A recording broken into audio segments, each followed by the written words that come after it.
Hello everyone, this is Jotto and welcome to Versus Series, where one of my teammates from Acebreakers takes on a well-known or up-and-coming pro player.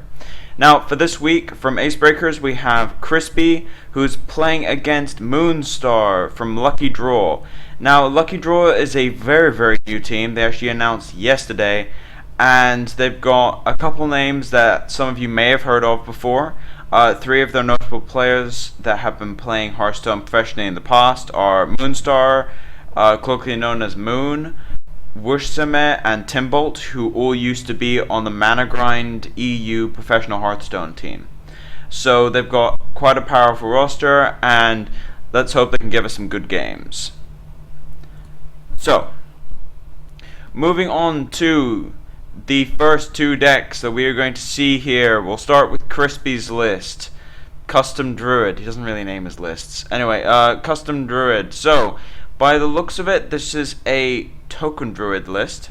Keep in mind that this is post-Plague Quarter, so things like Loatheb should appear in pretty much everything.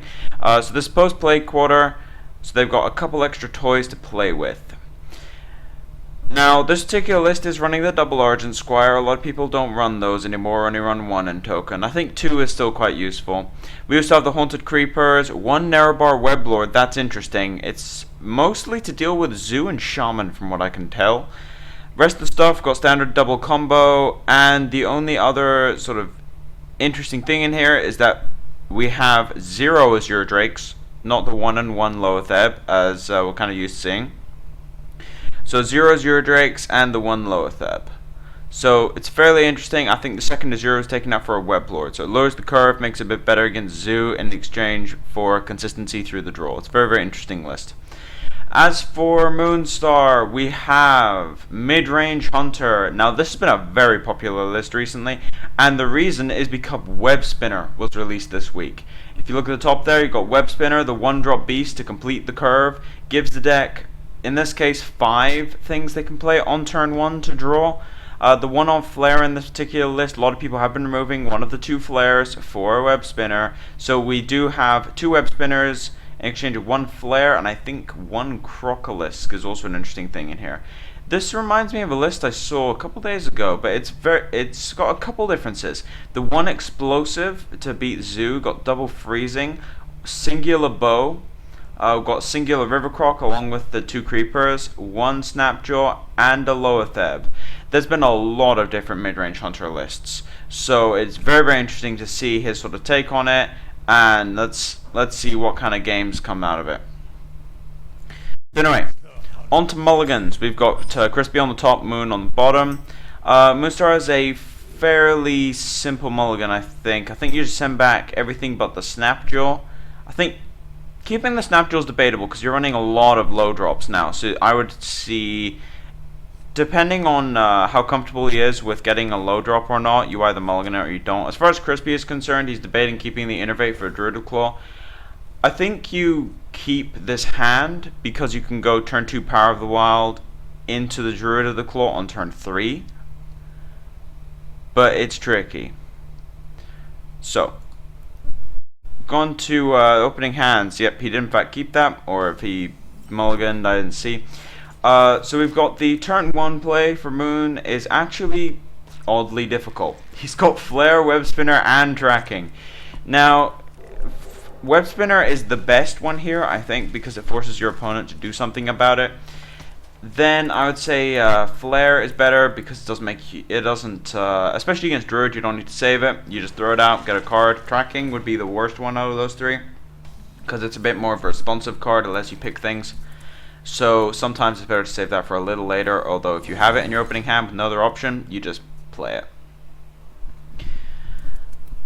Now, an interesting set of plays here. We could have a coin bow, although I think he wants to save the coin for the Snapjaw so he can Houndmaster. So he doesn't really have that many plays. He could hope for a 2-drop beast off this Web Spinner. I think that's a little risky. We may see a tracking. This is a really difficult turn. Strangely difficult for a turn 2 play. Yeah, he's debating the bow, but if he plays the bow he can't go snap.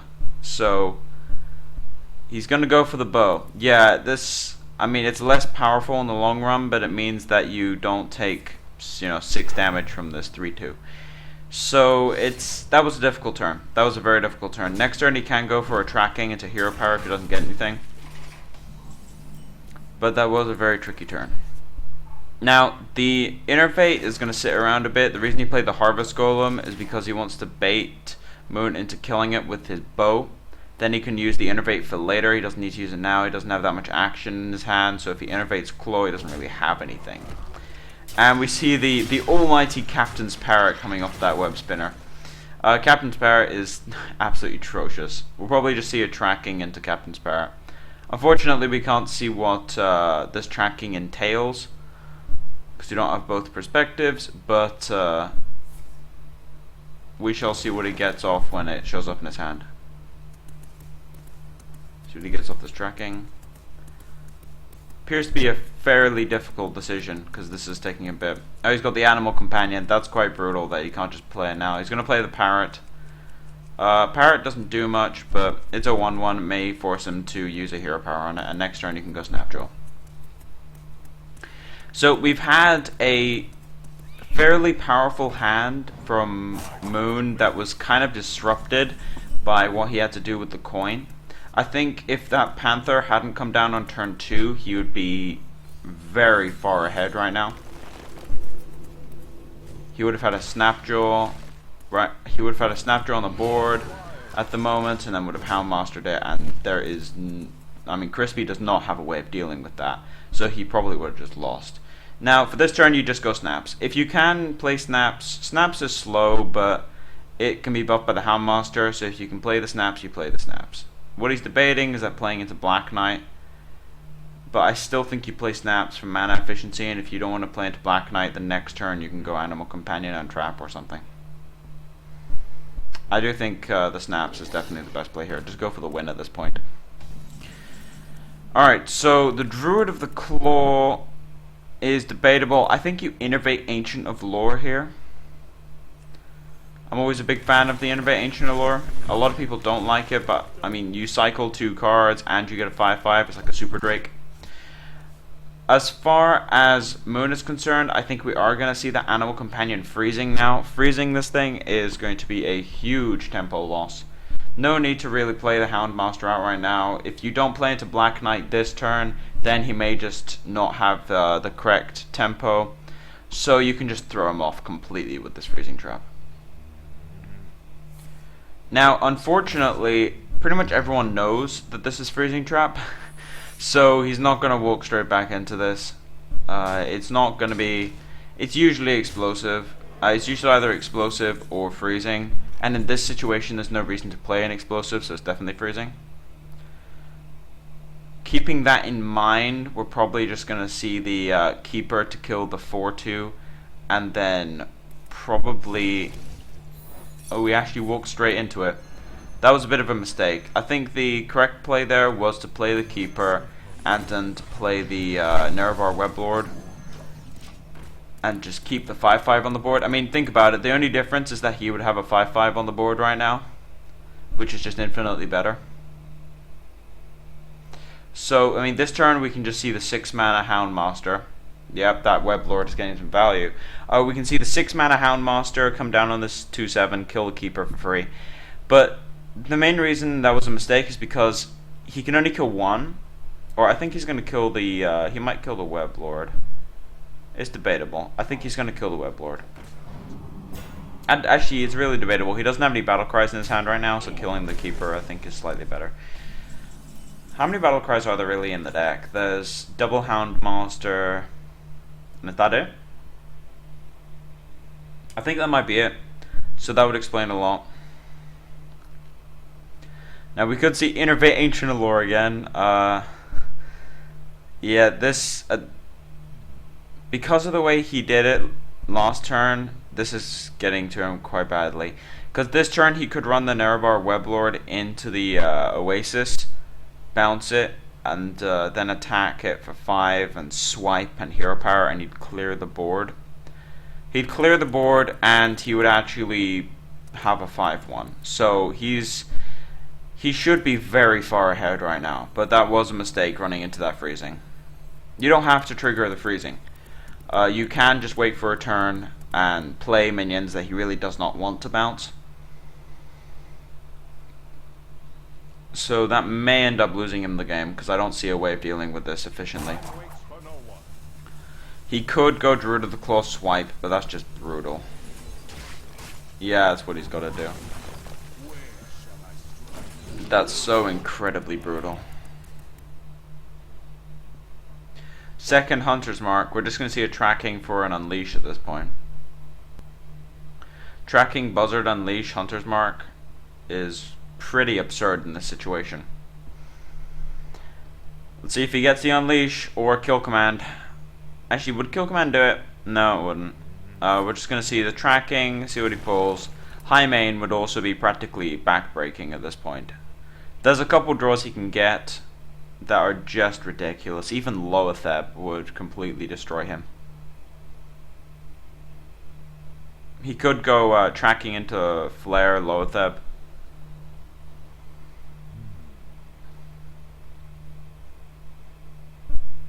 I mean, Moonstar doesn't really have an active hand right now. He's missing just 1 or 2 cards to make this hand very, very powerful.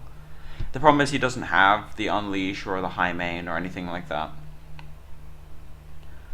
So, judging by, yeah, that tracking was not the best then. He's looking for something. And there's the Unleash. Oh my god. That is a massive top deck off that Flare. Although it wasn't the top 4, if you think about it, because he trackinged as well. But it's still a pretty large top deck. Second Kill Command and a Houndmaster.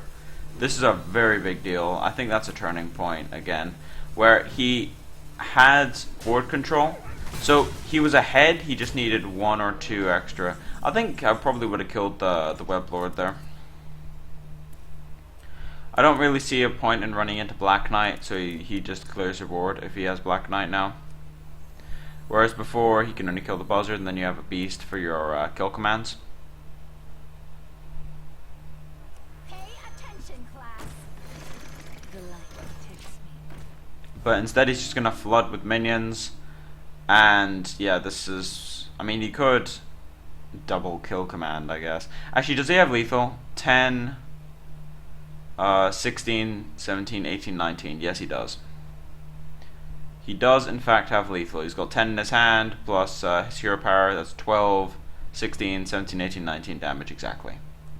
So he did get lethal by doing it this way, but he could have also been a little bit further behind the normal. I mean, it is debatable. I just think with the Houndmaster in your hand, you can't really play like you're going to kill him next turn. You can set it up, but he was quite fortunate that he didn't hero power or anything like that, because that would have really messed up that lethal turn. Anyway, so first game was fairly interesting. That kind of goes the way normally Druid and Hunter matchups go in terms of mid-range Hunter, where the mid-range Hunter can get board control and he just needs 1 or 2 extra combo pieces to finish him off, and he got the Unleash, and that was exactly what he needed. So anyway, Crispy is now bringing in the most interesting counter to Hunter I think I have ever seen. He's bringing in Bloodlust Shaman. This is normally suicide against Hunter. So I'm very, very interested to see where this deck particularly goes. I think the logic he's applying here is that his other deck, whatever he has with him, won't be it might be able to have it probably has a better matchup against Hunter than Shaman. I mean, that's pretty impossible to have a worse one. But I think the logic he's applying is that he won't win the third game. He just won't win the third game, because it's too easily countered. So he's bringing in the 40%. He's bringing in the 40% here against this Hunter, and hoping that if he wins this game, he can then win the next game, because he's quite confident with this deck. So it's an interesting way of looking at it. He's trying to... This is his sort of make or break maneuver, trying to win the series, as opposed to countering the Hunter and then getting countered again. So if we actually look at the Shaman list, we do have the double Argent Squire, which is very unusual. Double Egg. We've got the full low curve here. Double Squire, double Egg, double Creeper, double Unbound. This is a very, very low curve in the deck, and a Bloodlust. This is incredibly interesting. The curve on this deck is insanely low. Very, very low. The deck is definitely faster than the Hunter deck, which is pretty unusual. I think the curves are actually pretty similar, but the Shaman deck is a tiny bit faster, which may come into play. The Bloodlust could present a massive turn of events here, although Unleash is going to be the most important card in this matchup, I should think. But anyway, let's see how this game turns out. So, going on to mulligans, we have, from Moon's point of view, I think you just mulligan the Buzzard. And we had an instant mulligan of a Blood Mage and a Defender Vargas from Crispy, which I agree, because then you can go Argent Square, Coin, Unbound into something else, and the other two just didn't really do much. He's actually keeping... Was that a keep on the Buzzard? Interesting. He's actually keeping the Buzzard.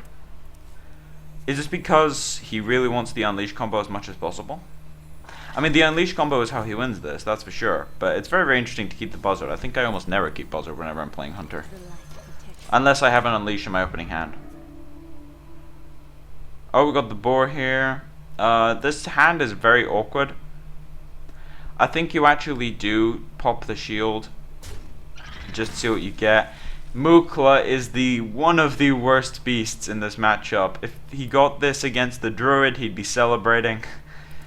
Instead of that Captain's Parrot, but I think Captain's Parrot would have been better here. Wow, that is incredibly infuriating.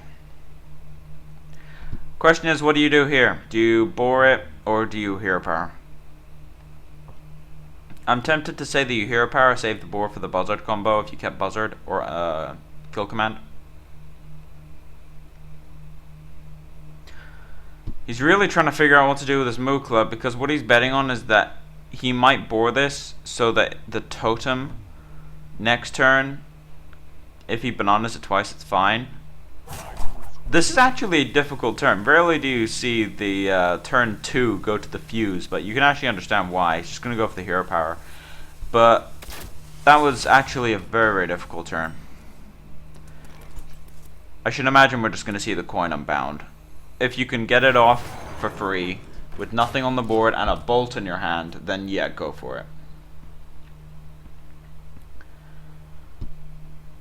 There's the Buzzard combo. Now we are just going to see Animal Companion here, I should imagine. It doesn't make sense to go for anything else. The Mukla does get some consideration. But then if he has like a Lightning Bolt, he can just Lightning Bolt Banana. And then you're incredibly far behind. Huffer is what he needs here. Misha doesn't cut it. Now, because it's a 4/4, we could just see a Totem into Bolt. He does have one turn before the Unleash combo, so he can afford to have 3 minions on the board. So we may just see a Totem into Bolt. Get the Creeper, like, make sure the Creeper is not on the board so you can't exploit it for an Unleash turn. So I should imagine we're just going to see Totem. And he got lucky on the Totem. To be honest, it doesn't matter as much in this situation because he's just sacrificing his Argent Squire.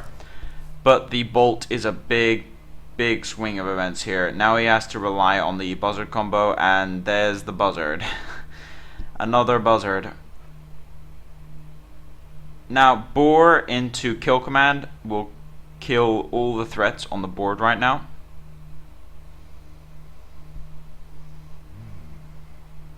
And then Crispy only has a very, very weak turn 4. Shaman usually has a weak turn 4. So by setting it up this way, you can actually rely on him just filling the board with totems and such, and then just Buzzard combo for a bunch of cards. I mean, he does just have Creeper as his turn, so you may even just hold off on it. There is an interesting debate for if you Mukla here. Problem is, if you Mukla here, he bananas twice, but then he can't play Azure Drake or any other 5-drop like Loetheb. So it stops Loetheb and it stops Azure Drake. So I think that might actually be correct. The other one you can do here is Explosive Trap, so that it fills the board with 1/1s as opposed to 2 health minions. You want 1 health minions for Unleashes, you don't want 2 health minions. So that's another debatable turn of events.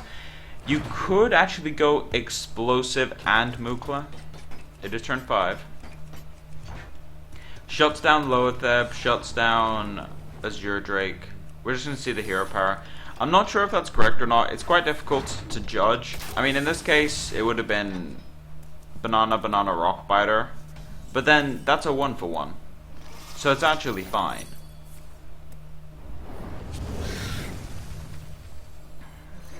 So we're going to see the Azure Drake come down here. Now, he's got double combo. Double Buzzard, double Unleash. This is an absolutely brutal turn of events for a Shaman player. And the boar off the first draw from the Unleash. What else we got? Houndmaster and River Croc. So he's going to play the boar here as well, I should imagine. There's no reason not to. Actually, do you save it? You got a second combo. Actually, yeah, I think you do save it. You have a second combo, the board doesn't do anything in this particular turn. Card draw is not your problem. So yeah, I actually agree. I actually think saving that was correct.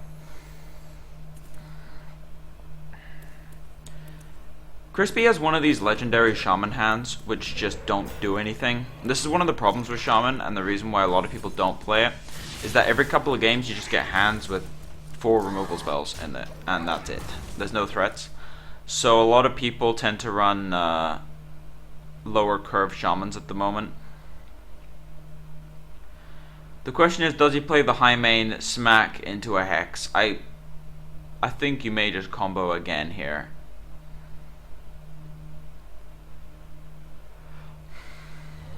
Actually, how many cards does he have? 1, 2, 3, 4, 5, 6, 7. So if he Buzzard combos, he'll go up to 8.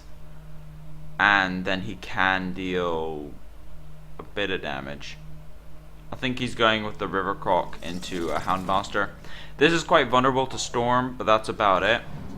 So I actually think this is also fine. It means that you can save that Buzzard combo for later.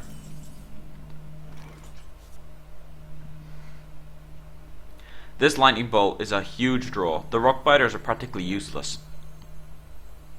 So what he's probably going to do here is Blood Mage, Bolt the 4/5, and then Rock Biter the Egg, and trade. And now he is incredibly far ahead on board.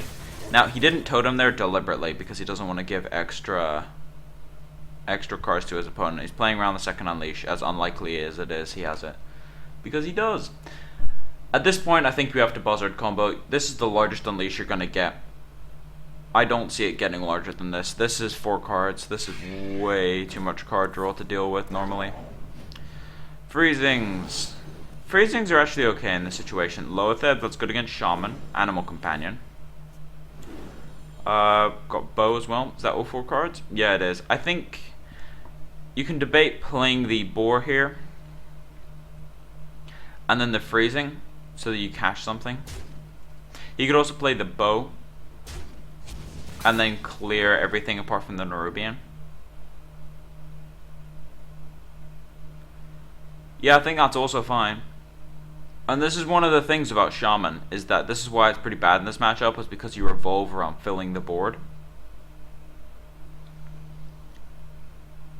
The Freezing is safer, because it tempos him out. The Bow takes 4 extra damage because you have to use it for removal, and then you take 4 from the other 4/4.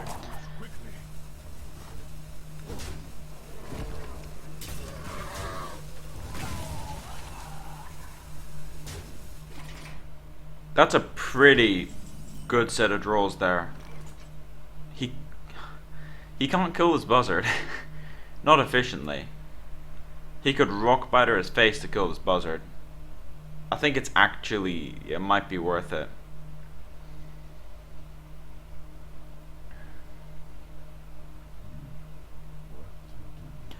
Problem with this Argent Squire is it's going to get cleared by the 3 1/1s. So he only really has to deal with the 4/4. The main question is, how does he deal with the 4/4? Based on this hand, he can't deal with the 4/4. The light protects me.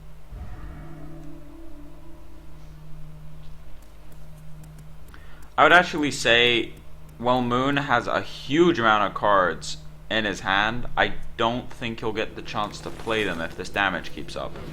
Because he's actually getting quite low, and he's taking another 5 here, and then probably another 5 next turn if he doesn't run out.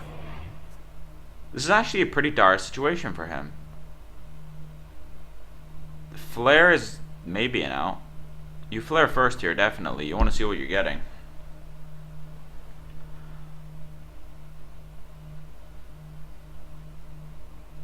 You definitely don't want to play high main here. You're looking for outs. High main you can play whenever. You're looking for outs at this point. You want to play a freezing, you want to play an animal companion, a boar, and the flare. Even Loatheb is better than high main in this situation. High main doesn't actually stop any damage, whereas Loatheb could stop a rockbiter play. You definitely play the flare first though. Yeah, he's gonna go play the flare. What does he get off it? Hunter's Mark. That is arguably the best card in the deck. Hunter's Mark into boar, clear all of them, and then he can also play Loatheb.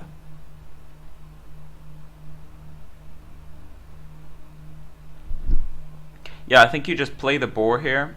He's playing the high main. I don't agree with this. I do not agree with this. I think you play the boar here, clear the 2-2. I think you definitely clear the 2-3. You don't freezing it. You definitely clear the 2-3. Wait, what's he doing? That didn't make any sense. He could have cleared the board there with exactly the same number of cards. That did not make any sense. Alright, so he's gonna test the... He's testing the trap first, I think, and he knows it's either freezing or explosive, because they sometimes play explosive. So he's playing... By the looks of it, he's playing into the freezing. He shouldn't have totemed first, though. There was no reason to totem first. Apart from misdirect, but misdirect is not really... I mean, it's not really a problem when you're on 20 life. So toteming first doesn't do much there. Now, if that high main had been Loatheb, he would be so far ahead right now. And he wouldn't have freezing trapped that defender either, and that defender is basically the only way he loses. He definitely should play the second freezing, Loatheb and Animal Companion. I don't like... If you freezing a wolf, it means you don't take damage and you're on 10 life right now. I think this is a little too risky. He could actually lose the game. From an almost impossible situation to lose. Wait, is that... How much damage is that? 8. He's 1 off. He is 1 off lethal. He can deal... Wait. He can deal 8, 9 damage to the face this turn. Yeah, I don't see the reason for not playing a second freezing there. I do not see it. And he's just going to lose the game now. That was a thrown away game. He could have won that fairly easily. It all came down to that turn where he played high main and didn't clear the board. If he had cleared the board there with the Loatheb and the boar instead, then he would have probably won this game very easily. And this really shows like how difficult Sunshine is to play. A lot of people seem to think Sunshine is an easy deck. You could not be more wrong. It is one of the hardest decks in the entire game. And this is really showing it, where just one mistake, and it wasn't even an obvious one. It wasn't that obvious. I mean, his opponent was so far behind, but one mistake can actually cost you the game sometimes.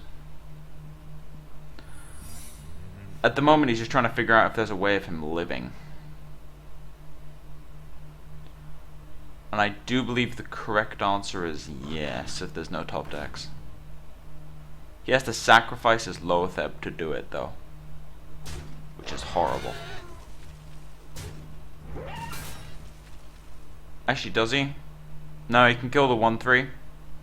And then, if he attacks the 4-4 with the 5-4, he can't clear it because that gets freezing. So yeah, he can attack the 1-3 instead of the 5-4. That's fine. He doesn't need to sack his Loatheb here. No, he doesn't need to do it. He does not need to sack his Loatheb here. That actually doesn't do anything. If he had killed the 1-3, then... And that's lethal. If he had killed the 1-3 instead, then he would still be dead in this situation because of the top deck.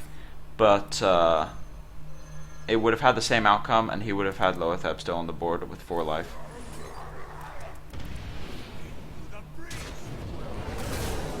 That was a massive comeback. from Crispy there. Massive, massive comeback.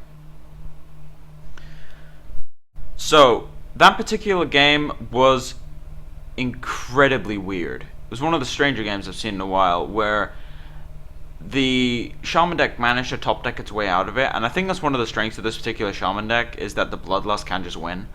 That's something Bloodlust can do, is just win off the top of the deck.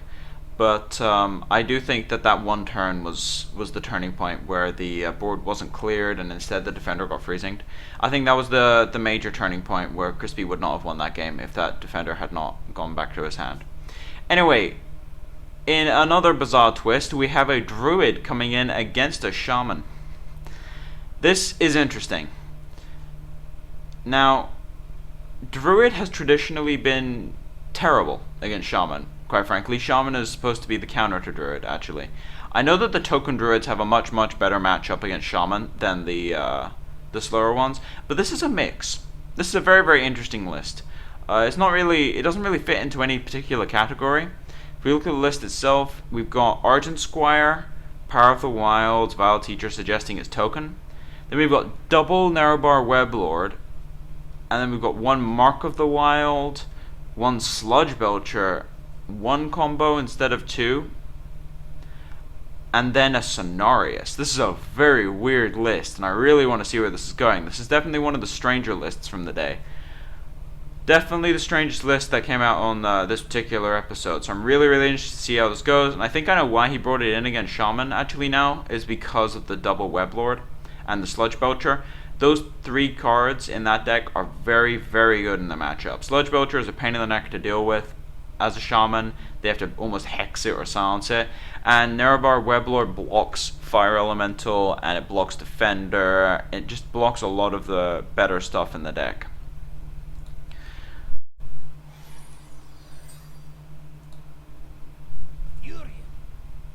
Oh, yep, moved on to the wrong scene there. Whatever, obligatory typo. Anyway, on to mulligans. We've got... I think you obviously you always keep Innervate. You always keep Innervate. always keep Innervate. Anyway, from the Shaman perspective, you keep the Earthshock because it might be token, I think. Although that's debatable. You definitely keep the Creeper. You send back the other two. He's actually mulliganing an Innervate. This is very interesting. And the Earthshock is kept. That's most effective against token. Partly because if you're seeing Druid against Shaman, it's probably token because you would never bring in a mid-range against Shaman at Suicide. So anyway, it is most likely token, which he's sort of right. It's like half. Anyway, mulliganing the Innervate was very, very weird though. I would almost mulligan the Wrath instead of the Innervate. You know, just try and get off the board as quickly as is humanly possible. Other thing that's slightly interesting is that we have Creeper turn 2 after Squire instead of coining for double Creeper. The reason for doing this is that they have the same amount of effective damage output, so you want to save the coin for an actual tempo increase as opposed to a board position increase with a sticky minion. That's only it's more like the extra mana you're paying from Squire to Creeper is that it's much harder to get off the board. However, they do the same amount of damage output on face value. Now, if he had kept this Innervate, he would have had a Druid of the Claw on turn 3. So, yeah, and I think he actually top decked that Harvest Golem. So he would have had a turn 2 Teacher as well, as options. So yeah, that was a fairly major mistake, mulliganing that Innervate. You pretty much never do, unless you have 2. If you have 2, you always send back 1. 2 Innervates are useless, but 1 is pretty much mandatory. Now, Crispy has a very odd play here. He could Earthshock, he could roll Totem hoping for an Earthshock, could also play the Unbound Elemental.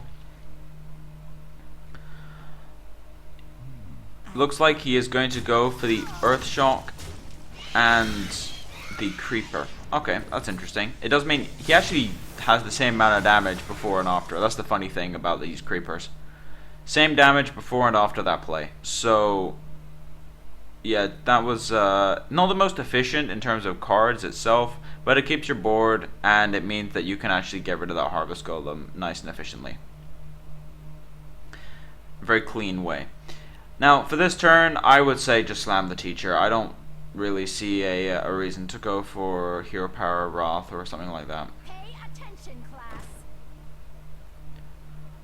Alright, we're coming up to the Fire Elemental next turn for Crispy.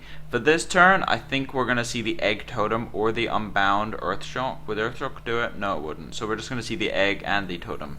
Totem first, obviously. Just in case you get the 2 damage Earthshock. Interesting. So he's going to Fire Elemental next turn? Yeah, he's going to Fire Elemental next turn. That's interesting. That's not a play I think I would have even come across. Yeah, that's an interesting turn of events, and I think that does telegraph Fire Elemental, rather unfortunately. But it also leaves Moon in a bit of a messy situation right now, because he doesn't have a way of stopping that Fire Elemental from blowing him out. Druid of the Claw is probably the play. I'd put it in Taunt. Actually, do you put it in Taunt? I'm thinking if you put it in Charge, you get 8 damage in because he's trying to telegraph a Fire Elemental. So you put it in Charge, you actually get 8 damage in, whereas if you put it in Taunt, you get 4 damage in, and it dies anyway. To the same thing, which is the 6/5 coming down. So I actually do think playing it in Charge is better. The other play here is Violet Teacher Argent Squire. You could also Argent Squire Mark of the Wild, but that's just not mana efficient. This is very mana inefficient. He's gonna mark. Yeah, he's gonna mark the 5/5. This plays around Fire Elemental. The problem is it's incredibly mana inefficient. This is one of the problems with Crispy's play, which is it telegraphs Fire Elemental. He's still gonna play the Elemental here, I should imagine. So he's kind of locked into that play at this point. But the problem is it's not really that good of a play anymore. He can just deal with it with the Teacher. He could go for the Totem, see if he gets spell power and get lucky. I think the Fire Elemental is still the best play, but this play for Moon is actually painful for both players. That's the funny thing about this particular play. This play for Moon for him it was mana inefficient, which is really annoying, but for Crispy it just like shuts down his entire turn. So the actual play was good, it's just incredibly painful to do. It's one of those plays. They do happen from time to time in Hearthstone where you just don't want to make a play, but it's often the best one. And that was one of them. Debating the Force of Nature. Could also go for the Teacher Wrath. I think I do quite like the Teacher Wrath. You can Wrath the 2/4, kill it. Yeah, I think I quite like that play. I would imagine you're fairly far ahead if you do that.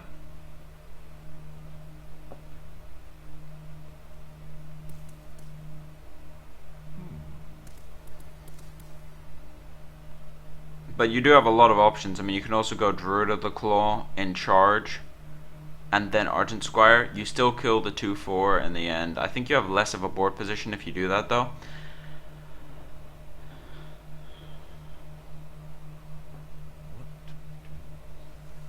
Time waits for no one. The light protects me. Argent Squire Wrath? Interesting. So he's trying to save damage on his... Oh, he's drawing a card off it instead. Very interesting.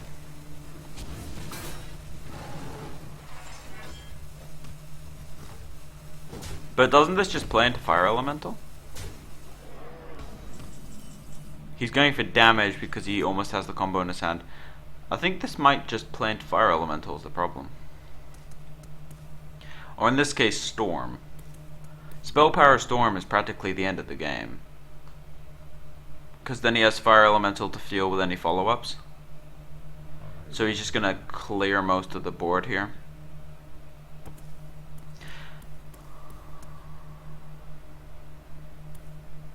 Yeah, I think that's what he's debating, and then rock bitering the egg as well. Yep, that could be very, very good.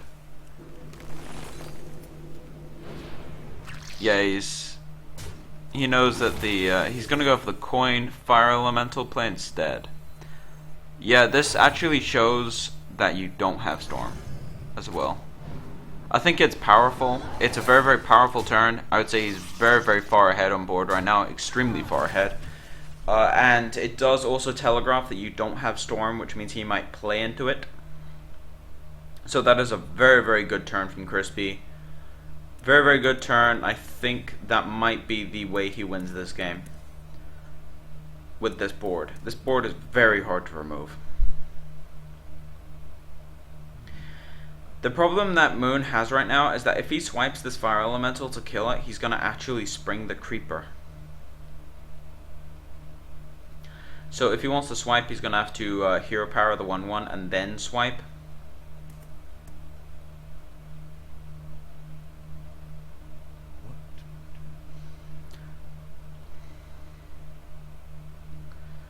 Yeah, this is a very difficult turn.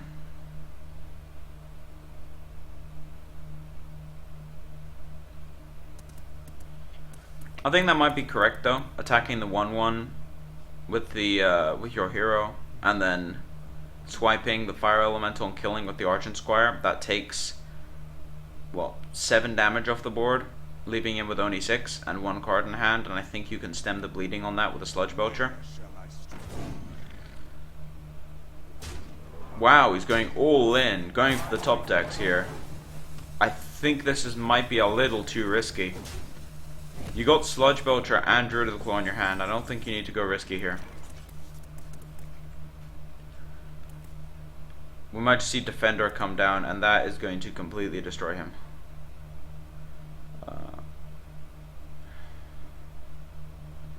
Defender into Healing Totem, I think it's just game over if that actually happens. Alright, so we're going to see the Defender Storm. He wants to clear this with the Creeper, and he does get the roll. He got the high roll on the Storm. That is an absolutely huge RNG play there. Yeah, this is the problem with going all in. I think this second game in a row, I think he was in a winning position. And he's actually going to lose now. I don't see a way out of this. He could swipe, and then...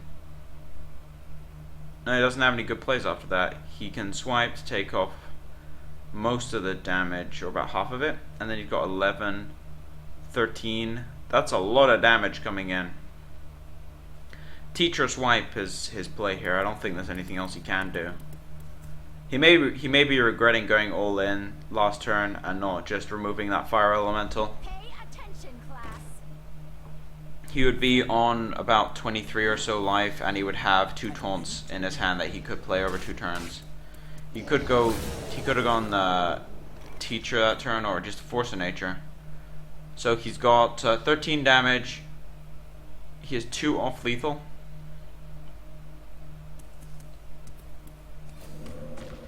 He might just the Healing Totem. He's definitely just gonna clear out some of this stuff, and then go face with the fire elemental and keep going. This is the board that's going to win him the game.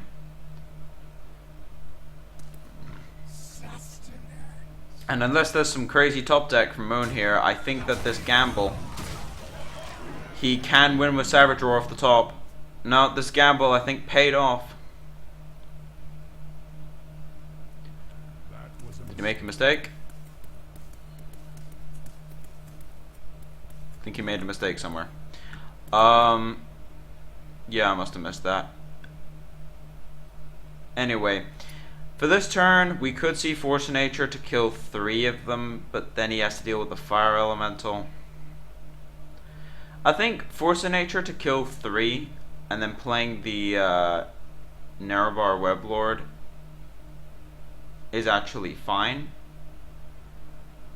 You're not in fantastic shape, but you actually have a chance of winning. He can't win if he plays the Sludge Belcher. It's just gonna die. I think that's game over. Yeah, that's game over. His only chance of winning there was with the Force of Nature. Are we going to see the top deck that would have made the play obsolete? Nope, he would have lived.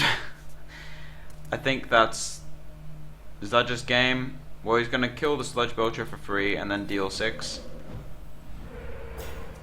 He does not get the spell power, but he's just gonna use the Fire Elemental and the 2/2 and then kill the 1/4.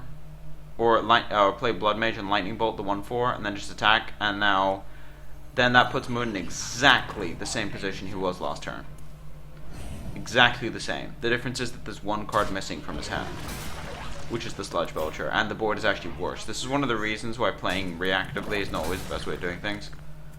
Whereas the Force of Nature would have killed 3 things and it would have left only a Fire Elemental on the board to deal with that Sludge Belcher, and he wouldn't have been able to get past. So he could have had a chance at clearing this.